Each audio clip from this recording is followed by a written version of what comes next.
আসসালামু আলাইকুম বন্ধুরা, সহজ টেকনিকে আপনাদেরকে কমলা বা অরেঞ্জ ফ্রুট আঁকার কৌশলটি দেখাবো। দেখুন, কমলা আঁকতে হলে আমাদের প্রথমে একটি বৃত্ত আঁকতে হবে, আর বৃত্ত আঁকার জন্য আমাদের কম্পাস ব্যবহার ড্রয়িং এর সময় নিষিদ্ধ।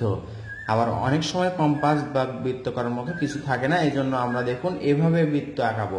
দেখুন, আঁকতে হলে রাবার এবং পেন্সিল অবশ্যই কাছে থাকে বা রাখতেই হয়। তাহলে দেখুন, প্রথমে আমরা একটি বৃত্ত এঁকে নিব। এভাবে পেন্সিলটা রাবারের সাথে ধরে রাবারটা এভাবে রেখে দেখুন, এখানে এই কাগজটা ঘুরালেই সুন্দর একটি বৃত্ত হয়ে যাবে। দেখুন, সুন্দর একটি বৃত্ত আঁকলাম।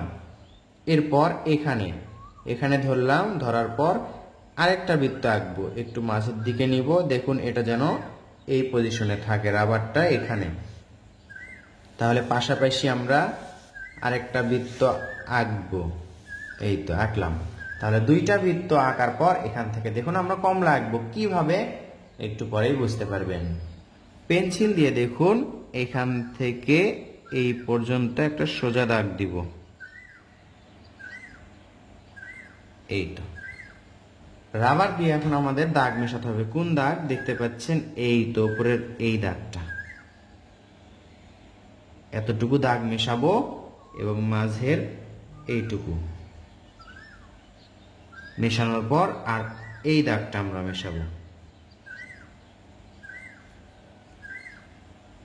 এরপর এখান থেকে দেখুন এইভাবে চোকা করে এইভাবে আমরা উপর দিকে নিয়ে যাব আস্তে আস্তে। এটাও কিন্তু চোকা হয়ে এটার সাথে লেগে যাবে এভাবে। এরপর এটাকে আবার আমরা ডাবল করব। দেখুন, এইভাবে নিয়ে আস্তে আস্তে করে ঘুরাবো। আস্তে আস্তে করে ঘুরালে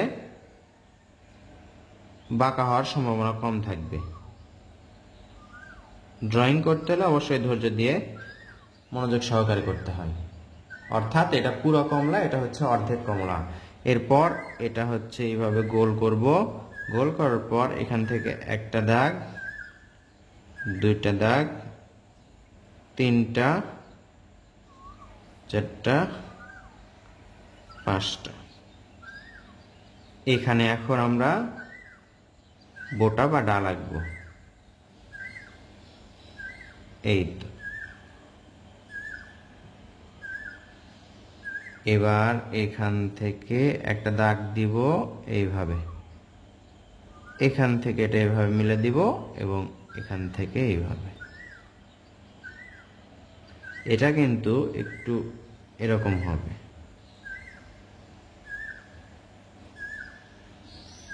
কমলা আঁকা শেষ। এখন আমরা এটাতে রং করব। রং করলেই কিন্তু কমলার পুরো পরিপূর্ণতা আসবে।